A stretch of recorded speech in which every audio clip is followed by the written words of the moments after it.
Live from JMT Studios, it's time for Two Jersey Kids, the best video game podcast on the planet. What is going on, all you Jersey kids out there? It is episode 58 of the Two Jersey Kids podcast, the podcast that talks about the gaming news that happened this week. I am the host of this beautiful podcast, Adam Buckingham. Alongside me is my best friend, the best stick handler in the video game business, Gary Seisel. How you doing today, Gary? Swell, good sir. It's Friday. It's exciting it's stuff. It's podcast time. It's Two Jersey Kids time. I'm ready to go. I don't know about you. Do you have a 3-day weekend? Because this guy does. No. Wait, why would we have, what is Monday, Columbus Day? One of those random holidays that make no sense. For some reason, companies just say, yeah, you can have this day off. I would much rather have them get rid of this day and just give us the Friday after Thanksgiving, because that makes more sense instead of this random holiday that I don't think anybody celebrates. They're just happy that they have a 3-day weekend. Yeah, exactly. I wish I had a 3-day weekend. I haven't had any more now. It's like I work pretty much every day. I don't really have many days off. Not that I work like crazy hours, I'm exhausted, but it is kind of annoying though. I mean, for some people that have done a 9-to-5 job, it can be, it means only 8 hours, depending on what job you have. 9 to 5 can stretch depending if you're a salary worker. But I mean, sometimes it can be draining just being at work all the time. That's exactly it. Yeah. It just can be just a little stressful and draining. But I'm excited. Monday off. Marta actually can work remote because they technically don't get Columbus Day because their company just gives her a buttload of other holidays afterwards. So I think she's fine with that. But she can work remotely, so she can grab a hot spot and we can go to the park on Monday, which I'm excited about. I'm probably just going to chill and read or code or do something productive with my time. She'll be in the hammock working, so sounds like a great day, honestly. I'm pumped. Yes, sir. Oh, we actually purchased...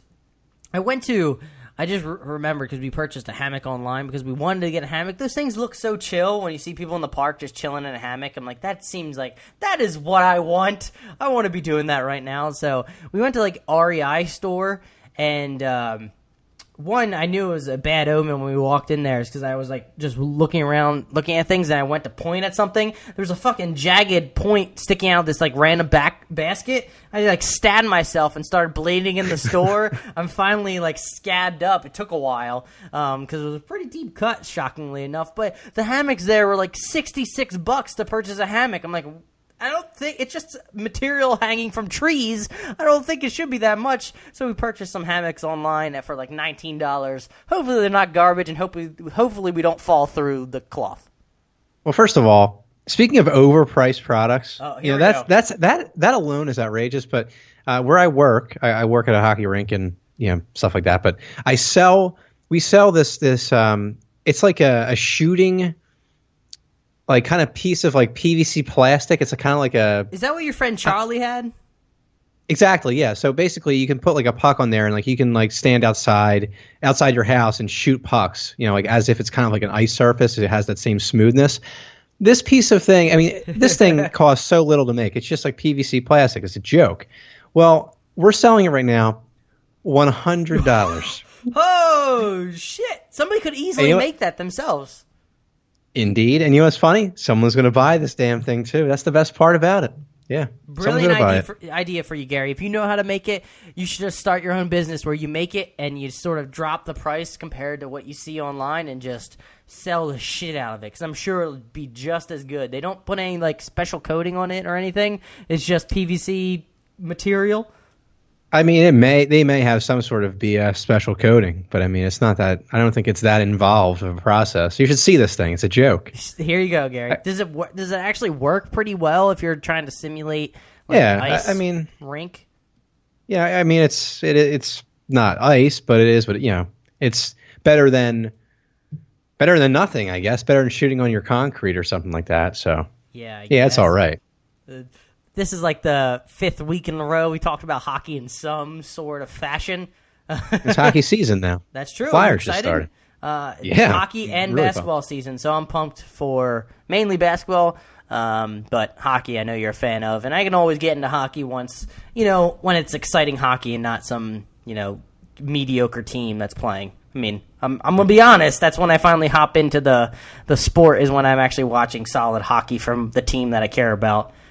You're more of a diehard when it comes to hockey. I'm more a diehard when it comes to basketball and football, for that matter. Baseball is just a sloth to get through. Ooh. Even though I play baseball, it's a sloth to get through. Even when you're watching on TV, even if your team is somewhat good, it can be a little draining. The only time it was easy to watch was when the Phillies were actually in the hunt, and they could just spark at random times and all of a sudden explode in offense. That made it exciting. But now you just come and watch. How am I forgetting his name now? Hoskins. Hoskins just launching bombs nowadays, just randomly out of nowhere, just dropping bombs, home runs left and right. Hell yeah.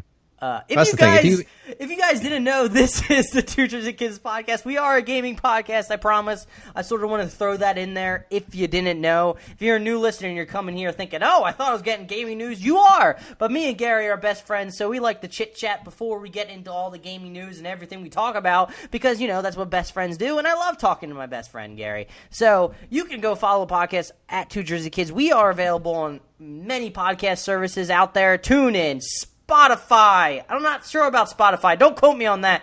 SoundCloud, I actually meant to say. iTunes, Overcast, Google Play. Go rate us on iTunes. It'll be fantastic if you do. We'll start now. If you do rate us, we'll read 5-star ratings on the podcast, because I know that works for some people, and we will actually do it when we eventually get more 5-star ratings. Right now, we're at 20 ratings, all 5 stars, because let's be honest, we're geniuses and we're amazing. But please go do that. It'll help us out greatly. But before we roll into everything, I know we've been chit-chatting a little bit, Gare Bear. I want to now talk to you. What have you been up to, video game-wise, or just anything in general? Now we can get back into the flow of things. Sorry, I didn't want to cut off, but I figured I should throw that in there just so people don't get confused and frustrated and annoyed. Sure. Well, this week's been really interesting gaming-wise. I will say I've been streaming Fortnite Battle Royale for, I guess, a couple weeks now, and it's been just so much fun. Game, I've noticed. It really is. It's the most fun I've had gaming in a long time. It's just such a I feel like it's a game that I enjoy because I'm getting way better at it, and it's just enjoyable to play. It's not as time investing as PUBG, and I've compared the two games before. I'm not going to do that now, but yeah, I've been playing that game. We've compared it a lot the past few weeks. Yeah. So you've heard enough of that already. But interestingly enough, it was, I guess, I'm not sure if it was Wednesday or Tuesday. Might have been maybe even Monday. Who knows? I got an invite through a message on Twitter to Team Nevadic. I hope that's how you pronounce the name. I haven't heard the name pronounced in real life. If you're a part of this team, I think you should at least know how to say it, Gary. I think that's the least amount of effort you should put in. Well, first of all, don't talk to me about pronunciations, okay? Now, yes, I believe it is Team Nevadic. Yeah. Touche, Gary, yeah. Touche. So, yeah, I think this is... So, anyway, I got an invite from this team asking me if I wanted to stream for them. So I was like, absolutely. Why the hell not? They're a smaller organization. They're like an esports organization, gaming entertainment. You better still be having the Two Jersey Kids logo on your streams, because you are technically a part of Two Jersey Kids. You're not a part of this team, Gary. You may think you are, but you're part of Two Jersey Kids. Remember that. Well, hey, Two Jersey Kids is his own brand. That's true. That's like, but it stands alone. It doesn't need a team. It's just Two Jersey Kids taking on the podcast industry. That's what that is. But yeah, I got invited to join this team. I did it. I was kind of hesitant at first because, I have other things in my life besides streaming and video games that I want to accomplish. But I have a lot of fun streaming. So I decided, what the hell, I'll do it. So I've been doing that. I've been streaming Fortnite, having fun with that. And that's been my week so far, besides, the boring stuff like work. And since you joined the team, now you have more followers. You have more than the podcast, I believe, or you're getting there, which is insane. I do, yeah. We got to get the podcast followers back up. I'm not sure what slowed it down. I'm not quite sure. Yeah. I might have to. I have to say this. I might have to adjust our Twitter info, like our description, because I think that really helps. Like when I put in Twitch stream or Twitch streamer on my like description beneath my name, that's when I got that invite like a few days later. So I think people like can find people through that stuff. So look out for the new description, folks. Oh, all you fans out there. Gary's doing a lot of work here, folks. Changing our podcast description. Oh, I look forward to it. But so you've just been playing Fortnite, that's it? Yeah, pretty much. What have you been up to? I'll ask you this time around because I never do. No, thank you. I appreciate that. Video game-wise, not too much. Again, it's like the same old. I haven't really had time to do it, even though next week I'm definitely going to find the time because, Gary, there's a game called Shadow of War coming out. I've been reading some reviews. Some people have been down about it, but they've been down about it based on the storyline that they've been sort of putting out there, that it sort of fell flat, the story. But the reason I did love Shadow of Mordor was not really the story per se, because that I felt like fell flat in general. I wasn't really invested in the story. It was more of the crazy nemesis system that they had in the game where you could sort of be connected to these orcs. And I feel like that's the main thing I'm excited about this coming up, this Shadow of War, is you launching into large-scale battles against nemesis orcs that you fought before, and you can, turn people against one another in these fortresses. That's what I'm excited about playing this game, and I really look forward to playing it. This is one of those few games that I want to go out and actually purchase right away. I know some people are wishy-washy and kind of want to sit back on it. I did see that basically if you're purchasing loot boxes, you're kind of on the wrong difficulty per se, because I don't see the point of loot boxes in this type of game. I mentioned that before in a previous episode, but I'm excited to play that. Other things I've been up to besides gaming-wise, I just finished watching the latest episode. Shout out to any D&D fans if you watch Critical Role. It's a Twitch show. It's not I know, Gary, your Twitch stream is number one in my heart, but I still do watch Critical Role Twitch stream, but I watch it afterwards. Play D&D. They had their climactic battle with like a demigod or a god, like undead god, Lich King type dude. And I'm not going to give away spoilers, but it was exciting. And also kind of, they made 114 like 3 to 4 hour, maybe even more sometimes depending on the battle, Twitch streams every week. So every week there's like 3 to 4 hours of content to keep up with, and I've kept up with it, and it's been amazing. And I'm sort of glad that they do it. I'm sure they're going to make a whole new campaign in the future, but it's going to be difficult hopping into new characters to get behind them. But the cast of characters they voice video game actors. I think I mentioned before in the podcast, they don't voice video game actors. They voice video game characters. So it's kind of cool, like Laura Bailey's in it. She's well known. She was Nadine in Uncharted 4. So, and Ashley Johnson, who's Ellie, and it's a fun time. So yeah, it sort of hit me in the heart when it was all this last episode ended, because it's coming close to the end of these characters. So that's exciting. Other than that, I don't think I've played too much. Gaming wise, I guess the closest gaming thing, I found a new app where you can actually it's kind of like daily fantasy, which you never win in those leagues because it's all based on luck, just choosing the best players. This one is a little more skill. It's like you join like maybe 10 people and you sort of draft out a team of like a quarterback, running back, 2 running backs, 2 wide receivers, and see who places the best that week. So, yeah, for any people out there looking for, if you're into fantasy sports and you feel confident, go check that app out. We're not sponsored by it, but I've just been doing that lately because I've been enjoying that today. Just doing a bunch of drafts. Because that's the main thing that I do love about fantasy leagues, no matter what fantasy league that I'm in. I do love doing the random drafts, and that's about it. For sure. Especially when it comes to baseball, where it's like a slog to get through. I don't pay attention to my fantasy baseball team. Even though I won the championship in one of my leagues, not paying a lick of attention to it, I ended up winning. Yeah, well, I actually lost to a guy that never paid any attention. And it wasn't you, believe it or not. It was somebody else. But, yeah, I had a team one year. The only year I did fantasy baseball, I had a great team. But unfortunately, the Red Sox just came apart at the seams.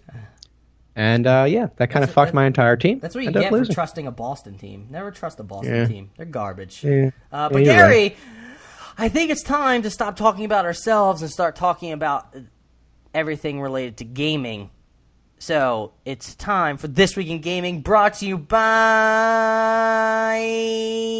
La, la, la, la. Gatorade. But not really. It's actually Moby Games. Gary, go ahead, my man.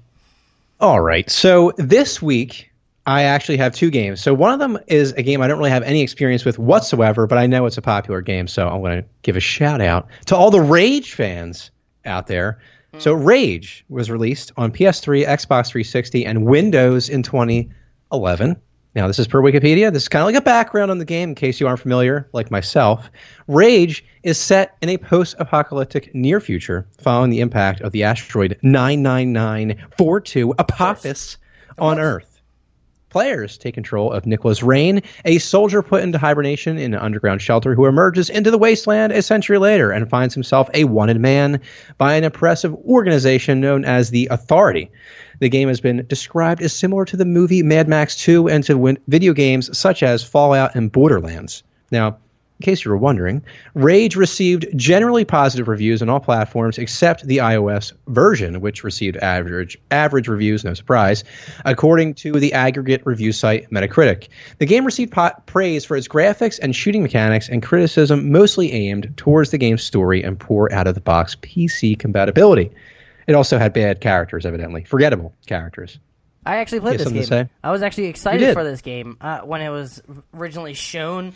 I don't know, some E3 prior to 2011, obviously. I was really pumped. I was like, oh, this is kind of cool. Reminds me of Borderlands. Sort of have some vehicles going around. I do remember enjoying it. I don't think I finished it per se because I think something probably came out around there, and it was sort of, like you mentioned, forgettable characters because I can only remember the environment because the environment was very beautiful being a post-apocalyptic environment. You know, Mad Max environment can be beautiful. But I do remember that a lot of the other complaints is that this game was actually relatively short from what I can remember. And I thought it was definitely enjoyable, but you know, if I would choose this over Borderlands, not really. I would choose Borderlands because it has a swath of content and things you could actually do. But yeah, I do remember that this was a big deal back in the day when it was coming out. People were excited for it when it was first shown at an E3. But continue, Gary! All right. So the next game, I have sort of personal experience with the series anyway. But the next game is Conflict Vietnam, released on PS2, Xbox, and Windows in 2004. Once again, per Wikipedia, Conflict Vietnam has the player taking control of a squad of 101st Airborne Division soldiers on the eve of the Tet Offensive in 1968. Multiplayer allows two players to each control two of the squad's 4 men and take on Viet Cong members and North Vietnamese forces. Now, this is the third installment in the Conflict series. The previous titles to this were Conflict Desert Storm and its sequel, Conflict Desert Storm 2. Now, I actually never had experience with Conflict Vietnam. I did have a friend that played this game back in the day. I just remember a ton of cursing in the game. It was kind of to the point where I was like, all right, like, do we really need this much cursing in a video game? Probably not. But I had experience with Conflict Desert Storm 1 and 2. Those were games that were part of my childhood and I guess my introduction into the war game genre. I played a lot of Ghost Recon back in the day. And this game, I don't know how I ever really got started on it. I think I rented it from Hollywood Video. That's how long ago we're talking here, folks. All these young kids that are listening, we had stores back then we rented games from. So yeah, Desert Storm 1 and 2, I think I rented from Hollywood Video. And I just kind of fell in love with the game. Never beat it because I don't think I ever beat any games back in the day. I just played them to play them. When you're a little kid, it was kind of difficult to beat games because I think I did actually have Conflict Desert Storm, and it was very difficult for me as a little kid to beat like the first level because I mean I didn't know exactly. You know, I wasn't well versed in gaming as much as growing up, and when I finally got to like the Halo 2 range age where I finally like sort of put two and two together of how to beat it, I sort of came back to this game. I remember I was able to get farther and farther because I felt more tactical when you're playing each mission. But it's kind of funny when you mentioned there was a ton of cursing, and this reminds me of the era where to be quote-unquote serious, you had to have people cursing left and right. That was like the early 2000 days, late 90s, where it was like, F this, F that, I'm cool, basically. Yeah, it was kind of ridiculous. That was the Vietnam game. Yeah. This game, Desert Storm in 1 and 2, I don't remember too much cursing in. But I do remember there was one level I don't know if we ever got past it or not. My friend and I used to play this together. There was a tank level where this tank would kind of like, it was kind of chasing you guys, like chasing your team around, and you had to end up, I guess, destroying it. But we didn't know how to destroy it, so we kept getting killed by this thing, and it really frustrated us. And I don't think we ever beat the entire game because we were like 12, and we got pissed off really easily at video games. So fair enough. Unfortunate times. But that has been This Week in Gaming. I hope you all enjoy. Adam, take it away to the news. That was impressive, Gary. I like the little, vibration, vibrato. What is it called? Where the little whammy bar. When you have a guitar, the little whammy bar. That's what it sounded like with your voice. I have no idea what it is, but it was pretty cool, I thought, so yeah. Can I just say, your hair looks beautiful today, Gary. I get jealous more and more each day about the head of hair that you have. I don't know what happened to me. I don't know if it was like the stress of like engineering college got to my hair. Like it started going back. I'd be fine if like my hair receded like a normal person, but no, my hair on the top also started thinning out too. I'm only 24 and I have thin hair on the top of my head, so I gotta go get a haircut. I think today I'm probably gonna go get a haircut and just do the classic shaving, and just buzz cut all the way down short so you can't tell, even though I'm sort of saying it on air right now. I will say that getting like good looking hair though is really kind of annoying at times. It's really like just it kind of Getting good-looking hair is so annoying. Such a humble brag right there, Gary. Such a humble brag. High maintenance. Not really, though. Not at all, actually. Moving on to the actual news, not talking about Gary's hair anymore. I sort of went for a compliment, and Gary ended up bragging about it. But, that's just how things go on Two Jersey Kids. But PS4 is having a system update. Update 5.0 is out now. So features that they'll be adding, one actually kind of cool feature that they outlined in the PSN blog was team tournaments. You can prepare to recruit the best players you know because team tournaments on PS4 are almost here. With this new functionality, you'll be able to compete against other teams for prizes and status. Team tournament functionality will kick off on October 5th, which is already passed, shortly after the release of 5.0. The initial batch of titles supporting team tournaments will be Uncharted 4 Thief's End, Uncharted A Lost Legacy, The World of Tanks, and Mantis Burn Racing. Don't know the last one. With more on the way, head over to the events section on your PS4 to check out details for different events and tournaments and to start creating your team. You can join or own up to a maximum of 60 different teams, and each team will have an owner and or captains who can manage the team. Only teams will be able to register for official team tournaments. Your team will have its own customizable team page where you can see team member information and view upcoming ongoing events with your team that your team is currently registered for and competing in. In addition, you can easily check out your team's results in past tournaments with a new bracket viewer that shows full tournament standings for single and double elimination tournaments directly on PS4. Communicating and coordinating with your teammates is also simple via the integrated team chat feature. Also, you'll be able to follow people that aren't verified. That's a new one. It's very self-explanatory. There is a message update. They have one more feature that if you send a message that contains a link to a website, message will now display a preview of the website like headlines and thumbnails like you see on classic Facebook messaging apps. There's app updates, but who really cares about the PS4 app? Let's be honest. No one actually uses that thing. Well, that's false because I kind of do. For messaging purposes, I did. Ah, Jesus. It's easier to message people, especially haters. I've had many hate messages that I respond with, and I respond in a long, drawn-out response. You gotta answer these people correctly. Especially the haters. Who's hating on you, Gary? When I play Destiny, you can't believe how toxic that community was. Right. Horrendous. But the cool feature that I thought was interesting was the team tournaments, that they're actually adding that functionality into PS4 in general. I remember back in the day, I always say back in the day on this podcast, but back in the day it was back when I was like 14, 13, 15, which is not too long ago. But I remember joining you had to be on like the MLG site, and you had to organize your own matches and tournaments, and sort of had to put in like the scores, and you would have a ranking on a separate website. Where now it's kind of cool that they're having it, inbred in the PS4 or PSN. I'm interested to see how this works because I don't trust PSN all too much. So we'll see, but it's kind of cool that you can, create your own team. And Gary, if I create a team, will you be on it, or will you be on this new, just random team that you decided to kick Two Jersey Kids for? You fucking shredder. Hey, I'm streaming for them. I'm not playing for them. I'm not playing Destiny for this team. I still got my squad that I roll with, okay? And I will absolutely join you. And here's a question, Gary. Am I on that squad? Absolutely. Oh, I am. I thought it was just like you, Gavin, and Ben.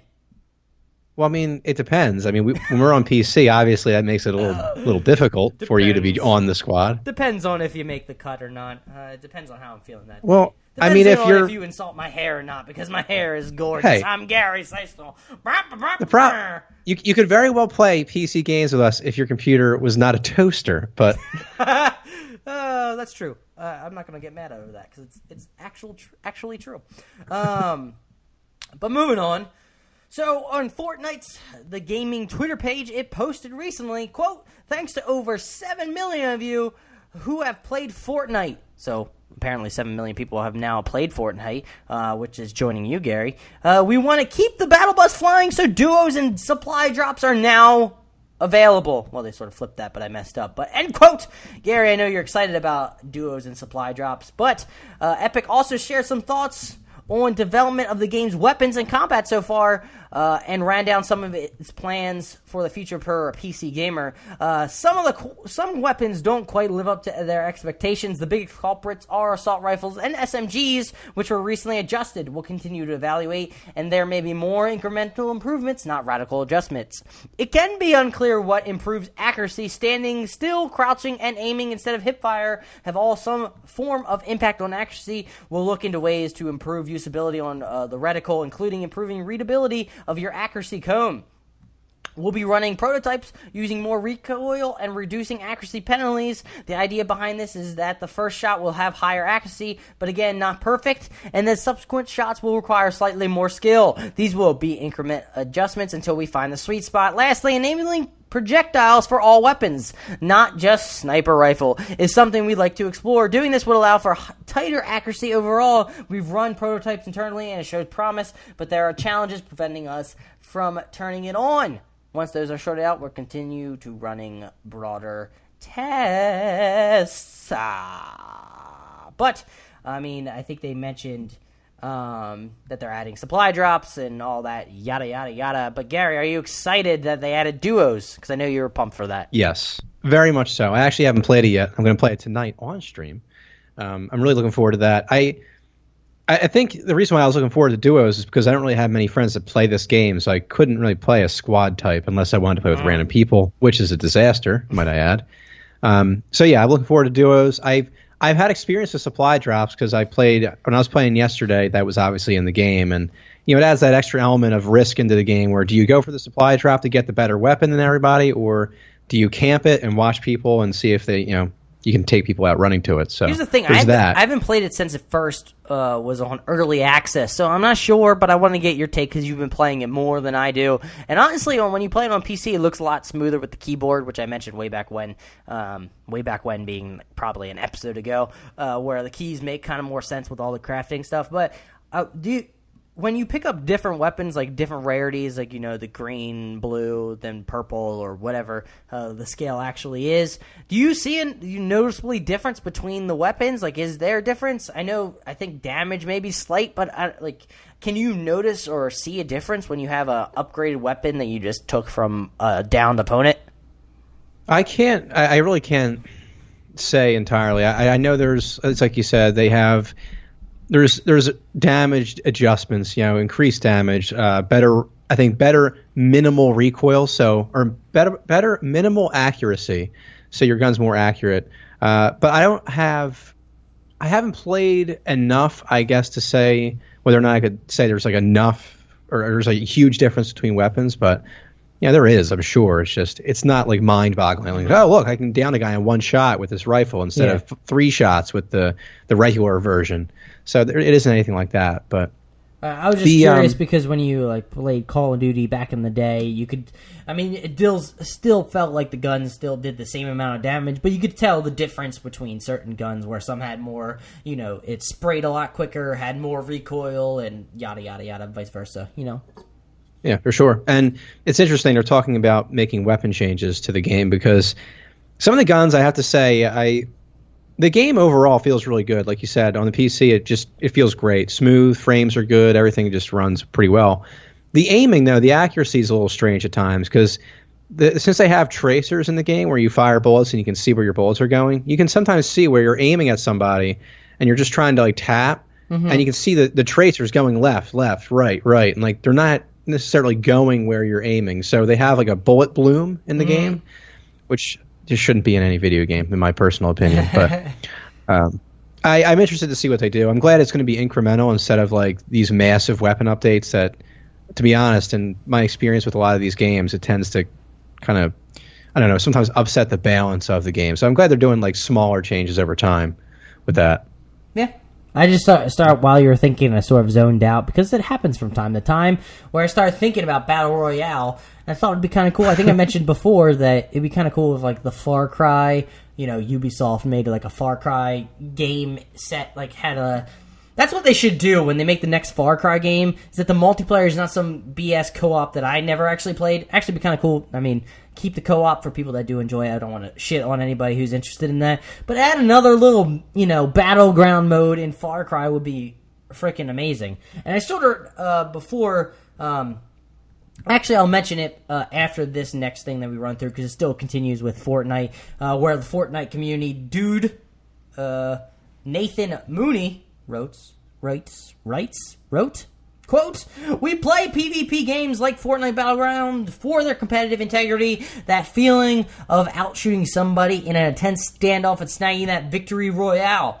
And then there's our cheaters, the 360 instant headshot we all know so well, ellipsis. We are constantly working against both the cheaters themselves and the cheat providers, and it's ongoing. We're exploring every measure to ensure these cheaters are removed and stay removed from Fortnite Battle Royale and the Epic ecosystem. We don't want to give too many clues about what we're doing, but we are rolling out tools, and we will continue to do so. Thousands have been banned, and we have no plans to stop."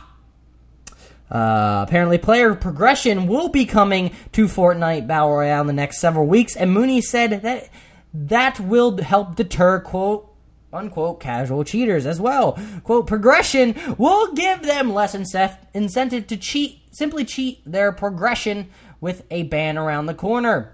For those persistent trolls, we'll continue to work on solutions." End quote. Gary, we talked about cheaters in the past when it comes to PUBG or Overwatch is the main thing nowadays, or Rocket League, where they're just outright banning people left and right. But we mentioned how you can never get ahead of the curve because there's always going to be cheaters, but I wanted to get your thoughts on this. Well, it's good that they're banning these cheaters. I mean, I have to say, I've played a lot of Fortnite so far. I feel like, I mean, not compared to these other streamers, but I played enough of it to see, like a handful of cheaters occasionally, at least people I suspect to be cheating. Like, there was a time where I was on top of a roof, and all of a sudden this guy just like... I just smacked my mic. It happens once every episode. It isn't as loud as you think it is, though. It isn't that bad. At least I'm sure for you it's not, but while you're talking, but I'm sure people listening are like, what the fuck? Like, freak out. Possible. Yeah. But yeah, there was a time where I was on a roof somewhere, and I'm getting ready to shoot this guy because he hasn't seen me quite yet. I fire at him a couple times, and of course, my bullets don't land or connect. The guy just turns around, and he has a semi-automatic rifle, just lands 9 straight shots straight at my head, precision, dead. I was like, that seems legit. Right, well, maybe your head is huge in that game, Gary. Oh, yeah. Maybe your flowing hair just gives away your position, and people can just aim at it because your hair is so amazing. You're probably right.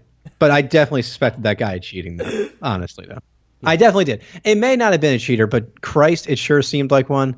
But yeah, I know there's been a lot of people talking about cheaters in this game. Some people apparently have ran into more than the regular person, I guess. But, it's good that they're cleaning it up. I hope they take more steps into doing it. I know people are calling for that as well in the Fortnite community. I am glad that they are taking steps to, squash this, hopefully in advance. But, I mean, you're always going to have cheaters.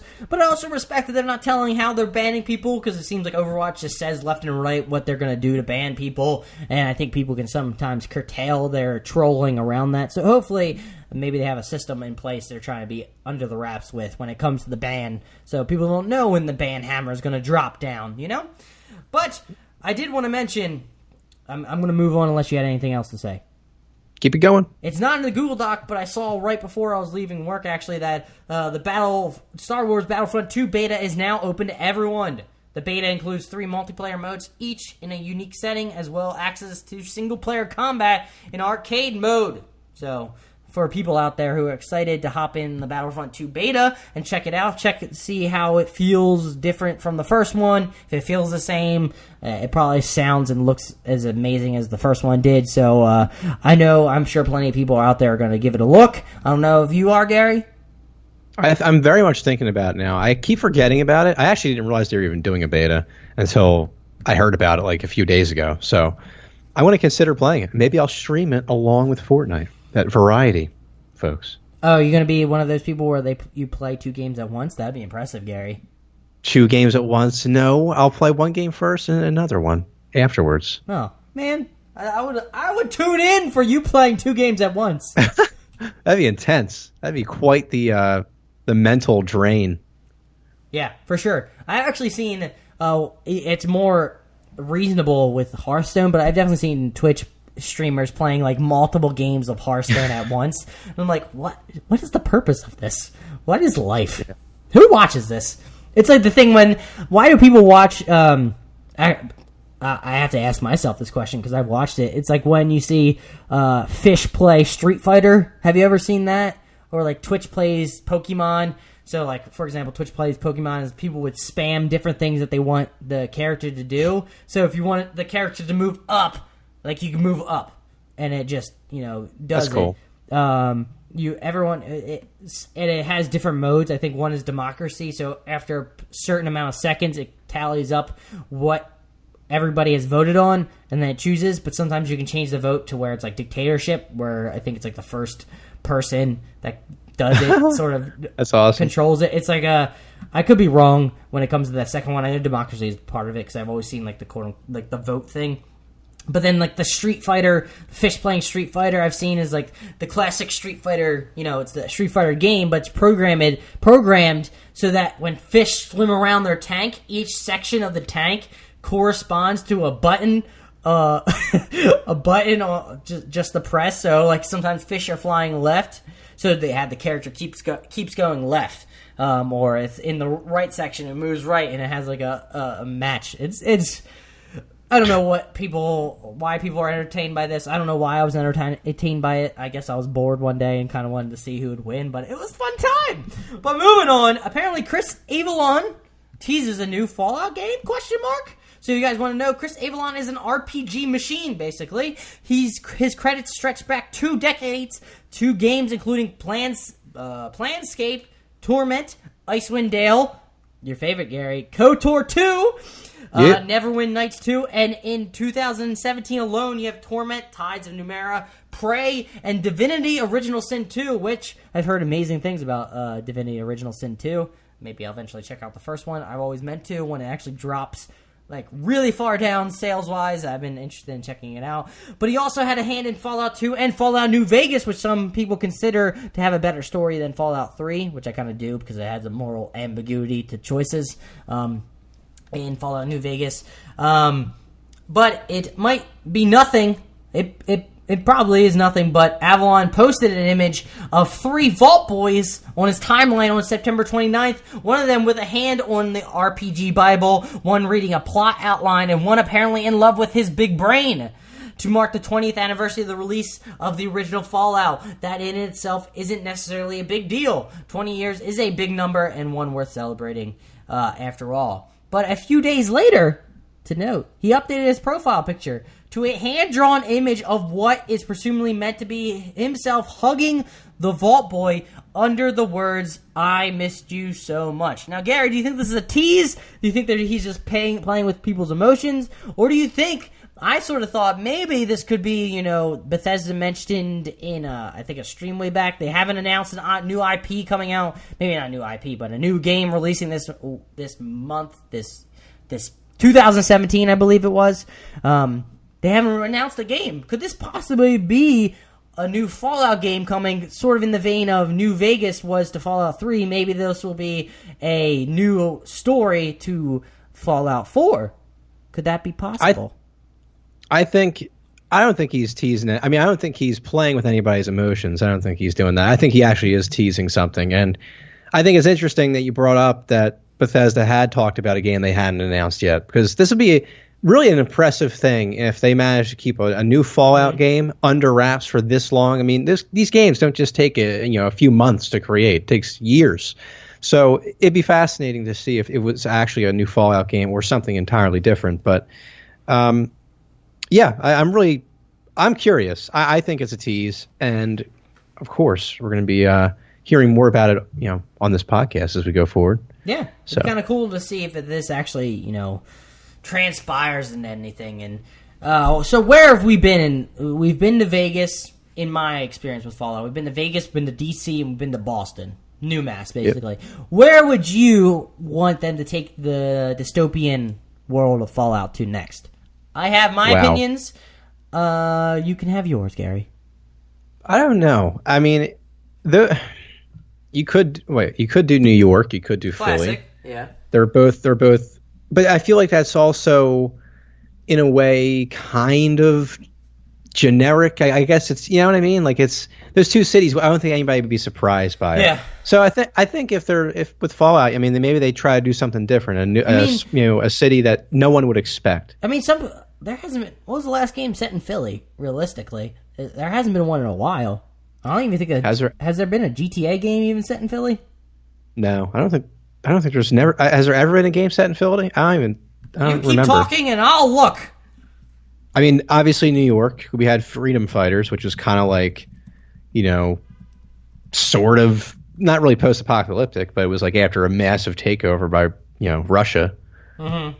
But then, I don't remember ever seeing anything with Philly. So Philadelphia Wikipedia may have it. You have. All right, that's not many instances. You have 6 instances. You have Tony Hawk's Pro Skaters 2, Tony Hawk's Underground 2, Street Racing Syndicate, Tony Hawk's Proving Ground. But those Tony Hawk games are not really a racing game. Is sort of. It seems like it's just it's a one match or one map. Apparently, Gary, one of your favorite games, Heavy Rain, cited by designers, strongly influenced by Philadelphia. I can see that. I can definitely see that. You have Splinter Cell Blacklist, which seems like I haven't played it, but knowing Splinter Cell, it's probably jumping from place to place. And Homefront: The Revolution, which I remember being excited about, and then it was a huge letdown. True. Yeah, Philadelphia. We're kind of biased because we're right outside. Well, you were right outside Philadelphia. I still am. So I'm kind of biased there. Just a tad. It could be interesting. I was just thinking about biases and how I was listening to previous podcasts. Sorry, I'm going to get back to Fallout 4, but I wanted to vent real quick. But it's always funny to me how, I'm sure outside people listening to us can hear our biases when it comes to certain things, like quote-unquote Nintendo, cough, and Gary. But, listening to, sports podcasts, you can easily tell the bias. I listen to Bill Simmons' podcast when he talks about sports, and you can clearly tell his biases towards Boston all the time, and how he has a bias against Philly, and, he wants to give a compliment to Philly, but then there's also a backhanded thing at the end of it. So it's kind of funny listening to it the outside in. But getting back to Fallout, maybe a possibility of a new Fallout game. What I would actually be kind of interested in, I did think about Philly, but I thought you were going to mention it, which you did, which would be kind of cool. But what really kind of intrigued me was kind of San Francisco. I think it'd be really cool to do a dystopian future of San Francisco, but it's kind of still a Silicon Valley area of this dystopian future where it still has futuristic tech, but it's sort of dystopian where it's sort of it's the brooding ground of new technology in this dystopian world, but yet it's still set in just destroyed times. I just think it'd be kind of cool to see how this is the the engine of new technology of the dystopian world of Fallout, and killing all radiation hipsters would be kind of cool. I like the idea. That's actually pretty cool. I would buy it. I'm telling you, video game designers, developers need to hire me just to give different creative ideas for video games, because I'm under the mindset is that video games should just be bonkers.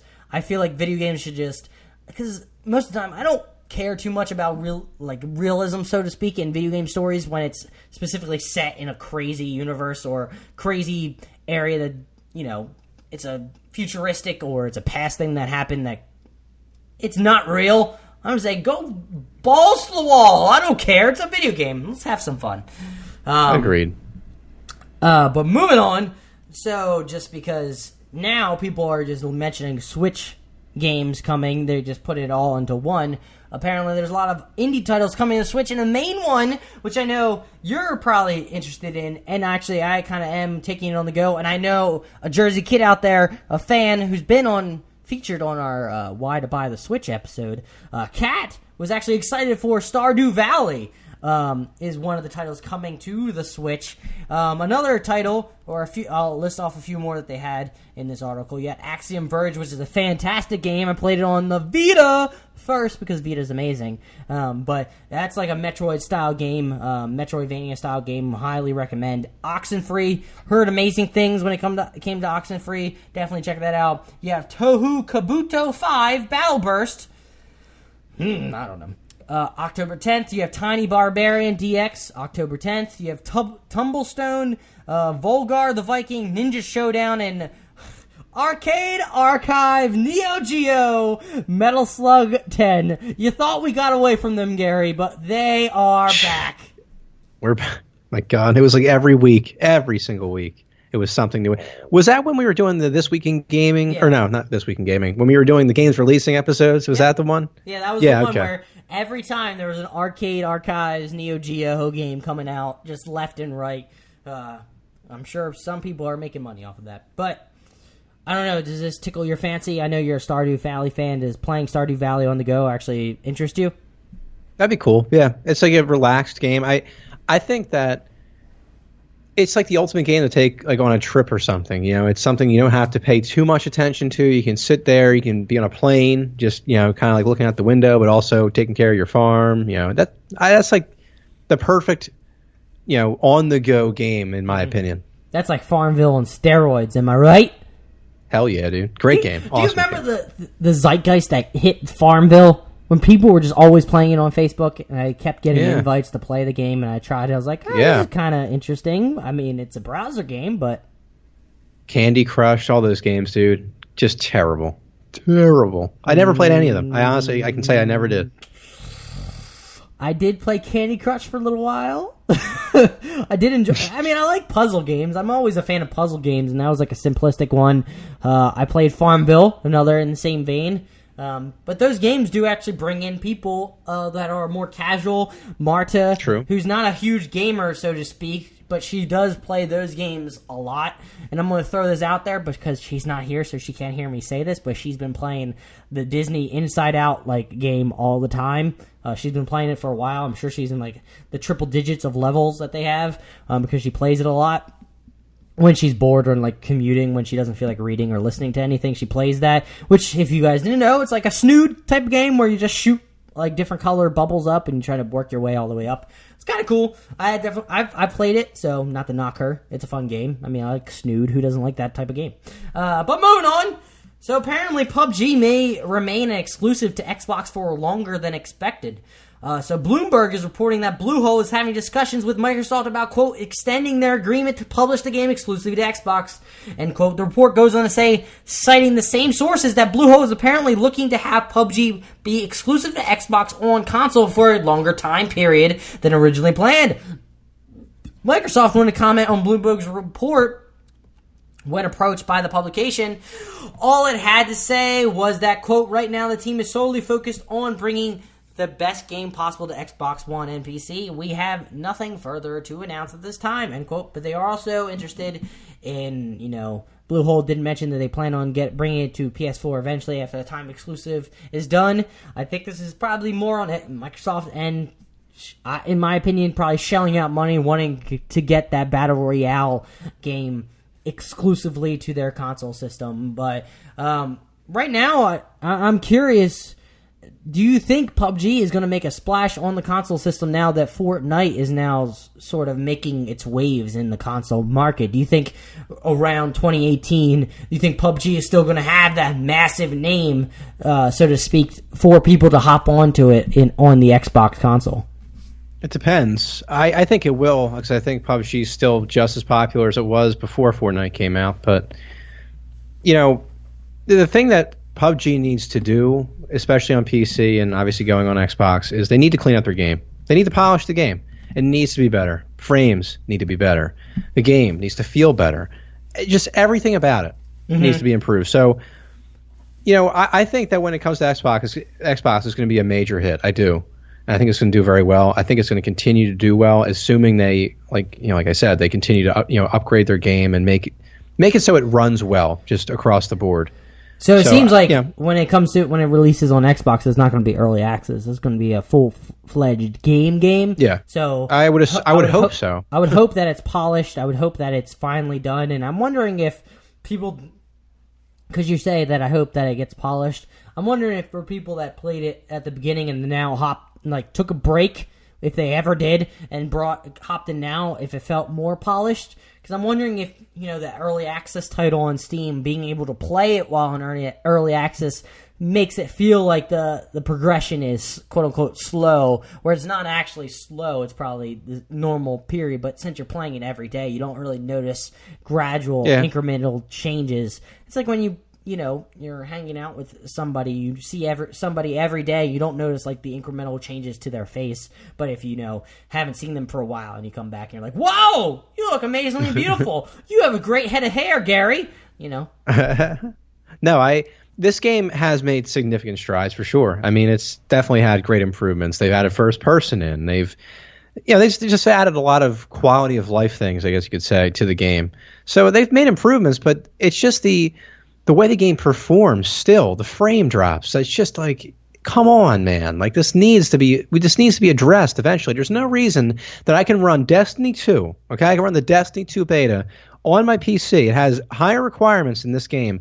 Runs smooth as butter. I get great frames consistently. I play PUBG, and the game takes a shit on me. Makes no sense, and honestly, look, I understand that in PUBG you have hundreds of people or 100 people on the map. I understand. That's definitely a drain on the system, drain on your connection. But Jesus, I mean, it's ridiculous, dude. I'm sorry. But yeah, they need to clean that up. When fired up, Garrett. I am kind of annoyed, dude. That game, it's such an awesome idea. I love the Battle Royale genre, but that game, I couldn't keep playing it because it was pissing me off too much. And that's why you hopped into the Fortnite, because it felt more of just relaxed, I guess, so to speak. It was more run and gun up to your alley, and it felt smoother, right? Yeah, I mean, it's definitely more, in your face. You have more engagements in this game. Like PUBG, you can take 20 minutes to loot and then die. So I don't feel like dealing with that anymore. I like to just get right into the action and play. So that's why I converted over. And that's what, like, when it comes to PUBG, that's one thing that maybe if I'm Bluehole, I'll be worried about, is the coming onslaught of battleground games, because you can just feel it. It's coming. I just feel like it's going to happen because people have seen the success. I know we mentioned it before, but what happens when a AAA studio gets their hands on a Battle Royale mode from the ground up? They're actually building it in to their very own system that they created, unlike Fortnite, where they actually had a game to begin with, which I have not yet checked out, and I don't know if you have either, Gary. But I could just see a AAA studio coming in and building a Battle Royale game from the ground up, actually making it run well. It runs like a AAA game. It looks beautiful. It's not as janky. And that's the one concern that I would have if I was Bluehole or, Brendan Green or whoever's over there. That would keep me up at night. Is like, how do we get this to stick out still whenever the inevitable AAA studios do latch onto this? Or the indie studios who actually still are, knowledgeable and can create a very smooth feeling game. Yeah, I think it'll be a good thing, honestly, if that happens. I think no matter who else comes into the scene on Battle Royale games, I think it'll be good for PUBG, Fortnite, H1Z1 even though H1Z1's kind of dying off because it's a disaster. I think it's just good. The additional competition always improves the quality of games for the most part. Like some of them obviously missed the mark, but it seems like for this genre, it's going to be like survival of the fittest, because you see H1Z1 now is dropping off because who wants to play that? Because it feels like, from what I've seen with H1Z1, it feels like it's more arcadey like Fortnite, but I would rather play Fortnite. I mean, H1Z1 has cars or anything, but I don't know. It just doesn't seem like... H1Z1 is just a disaster when it comes to guns and how the game... how like hit registration works and how the guns perform. I watch a guy all the time that plays that game, and he's hilarious because he's really good at the game. He's one of the best players in the world at this game, but he hates playing it. He hates the game. And he always rips the game apart when he's playing it. He's talking about how the game's trash. And it's hilarious. I love watching it for that, but the game is just so stupid. It makes no sense. So, and that was it's crazy how times have changed, where H1Z1 was on the top of the mountain, then PUBG came around. I know we were sort of sniping at it when it did because people are fickle, but then, you know, it blew up to this new thing, and now Fortnite. I'm not saying Fortnite's going to be the new PUBG, but it's doing pretty well now with 7 million people playing it. But moving on, courtesy of IGN, they mentioned in an article that I'm reading somewhat from right now, Battletoads are coming to the world of Shovel Knight for PC in this new DLC. Yacht Club Games have announced on Shovel Knight's Steam page that Rare's Battletoads have been added to the game. This mashup comes in the form of Toads Rash, Zitz, and Pimple, being added as optional bosses to the PC version after being exclusive to Xbox One for over 2 years. I sort of want to include this because it's not a huge thing, but I want to give a shout out to Yacht Club Games. They seem like they keep adding more and more to Shovel Knight. I always thought that they were going to make like a Super Shovel Knight, like the SNES 16-bit style game. They probably will eventually in the future, but they keep adding on these free content to Shovel Knight that keeps it fresh. They added Plague Knight, Spectre Knight. It's just amazing that they keep doing this, and I don't think they get credit enough. And shout out to whoever hasn't played Shovel Knight. You definitely should go check it out. It's a fantastic side-scrolling game. It's amazing. Beautiful looking. I love it. But moving on to the final article this week. Apparently, Ubisoft has announced a buyback program in order to prevent the French media conglomerate Vivendi from taking over the company. The games company has granted a mandate which will allow it to buy back a total number of 4 million shares until December 29th, 2017. Once the shares have been repurchased, they will be canceled by Ubisoft, which means they will have no value and cannot be reissued into the market. Ubisoft heads Michael and Yves Guillemot have been fighting a potential takeover from Vivendi for over a year after a hostile takeover bid was backed by Gameloft. Reports earlier this year showed that Vivendi already owns 25% of Ubisoft, which could later have increased to 30%, forcing the company to bid for an Ubisoft takeover under French law. This buyback program from Ubisoft will utilize an unnamed investment services provider and allow the company to regain 10% of its shares. I've always thought that this sort of battle between original Ubisoft and Vivendi was kind of interesting for the takeover of Ubisoft, and I'm sort of on Ubisoft's side, as I want them to win this, because, I mean, granted, sometimes Ubisoft does get crapped on for some of the games they produce, like Assassin's Creed, but they also produce very good, quote-unquote, indie-looking titles. You also have South Park. They do produce... And Far Cry, they do produce great games, and I was nervous if this company, Vivendi, took over, if they didn't have any interest in actually producing quality games, and they just sort of started doing the Activision route, where they started spewing out titles that people enjoyed constantly. Like, imagine... I mean, they used to do it, like Assassin's Creed again, over and over again, and then what happens is they start doing Far Cry nonstop, and just taking every Ubisoft franchise and just sending it out there constantly. Well, what's interesting to me is how all these people, I'm looking at the comments, because I didn't really know what to think about this. I was kind of surprised to see it, to be honest, but it's interesting to see all these people rooting for Ubisoft, because for a while now I feel like a lot of people have been against Ubisoft for obviously milking the Assassin's Creed franchise, and for their their subpar entries lately. So it's interesting to see the change in these people. Everyone's saying like, "Oh, I hope Ubisoft can pull this off. I hope they can get rid of Vivendi and all that stuff." So I thought it was interesting. Yeah, it's very interesting because people have crapped on Ubisoft before. And I would like to point out, the grass is always greener, folks. What happens when an actual company who just wants to make a profit and doesn't care about the quote-unquote quality of games just starts spewing out things left and right? Activision. But, yeah, that's been it for the articles this week. Before we roll on out of episode 58 of Two Jersey Kids, remember, follow us on Twitter at Two Jersey Kids. I want to chat with you, Gary, before we go. What are your plans this weekend? Do you have any plans? I know you're probably streaming. That is Twitch/Scavenger18 with a 3 somewhere in the middle for E. Change your name, Gary. You can find me on Twitter, and you can see actually where I'll be posting links to my streams. But yeah, I will be streaming these next few days. It's going to be interesting, honestly, to see how it goes because tonight I'll be able to stream for longer because I have like the night and then early morning to play games. But tomorrow I have work again, like smack dab in the middle of the day, and then work on Sunday. So I'll be streaming. It's probably going to be late night. I kind of wanted to get more into the afternoon streaming because, first of all, I feel better. Mm-hmm. I feel more focused in the game because I just had like my first cup of coffee. I feel good. I have Nikita. Thank you for watching me. He was watching me my past broadcast. That was a lot of fun. Shout him out enough. He's like he's been with us since relatively the beginning. Along with a few other Jersey kids out there. It's just amazing when you have even one person supporting you, like in your future endeavors. It's amazing. It was awesome. Yeah, it was awesome talking to you, Nikita. I'm hoping to see more people and converse with them as well. So, yeah, I'll be streaming, and then I think that's pretty much it. I'll be watching the Flyers because it's hockey season now, so I'll be watching more hockey. I can't wait to do that.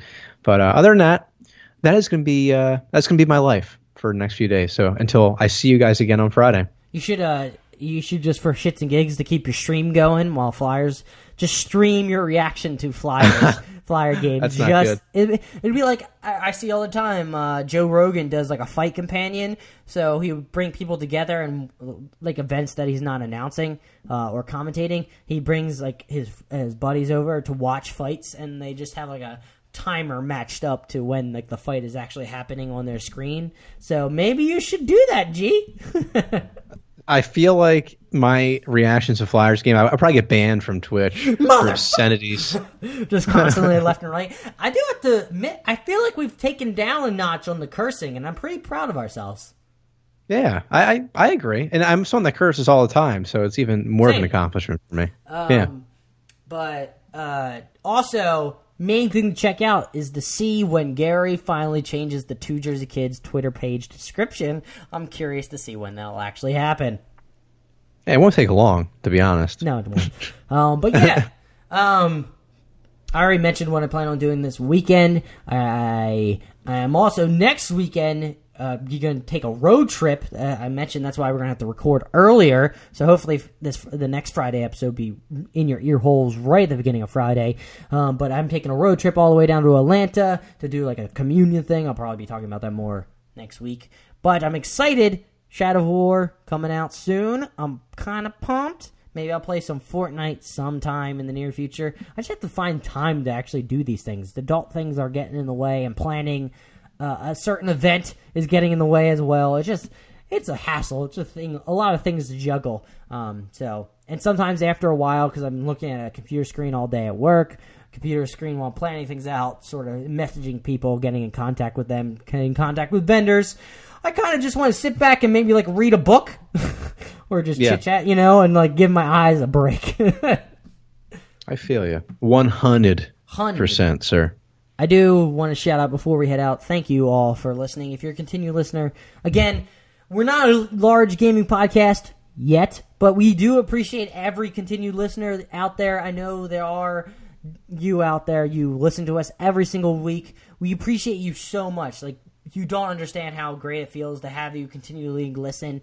Please, if you could do one thing for our podcast, you can rate us, give a 5-star review. That'd be great. But just word of mouth in general is fantastic. If you can tweet the podcast, if you can shout out the podcast, if you can mention the podcast to another person, that'd be great. Think of this as a pyramid scheme. If you mention it to somebody else and get them to mention it to 3 other people, we start becoming huge because pyramid schemes never fail.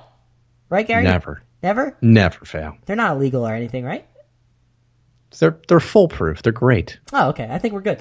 But yeah, we appreciate you. I love you so much. If you are a new listener and you stuck with us through this whole hour and 5 minutes that we've been recording, we appreciate you too. Please, I think we earned that subscribe button. You know what? I know we earned that subscribe button. I know we earn every 5-star review that we get. So please go submit a 5-star review over at iTunes and we'll read it every week when we finally do get one. I want to get to 40 by next year. But that may be a little ambitious, but we're going to keep trucking along every Friday. You get to hear our beautiful voices and hear our genius takes on the gaming news that happened this week. Derry, say your piece to everybody. I'll catch you next Friday. Adios, everybody. Peace. All right. Everyone, have a good weekend. Keep playing those video games. Enjoy your time. Enjoy your family, your loved ones. Hug them tight. Have a good one. Bye.